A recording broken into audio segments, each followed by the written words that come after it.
Let's try to solve this question. So the numbers given are 2, 9, 28, 65, and blank. So the options are 180, 88, 137, 126. If you can solve the question, please write the answers in the comment box. Let's try to solve it. So the 1, 2. So this can be written as 1 cube plus 1. That is 1 plus 1 is equal to 2. 9. It can be written as 2 cube plus 1. That is 8 plus 1 is equal to 9. 28. So this can be written as 3 cube plus 1.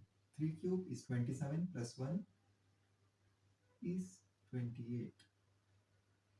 This can be written as 4 cube plus 1. That is 64 plus 1 is equal to 65. So 1 cube plus 1, 2 cube plus 1, 3 cube plus 1, 4 cube plus 1. Next it should be 5 cube plus 1.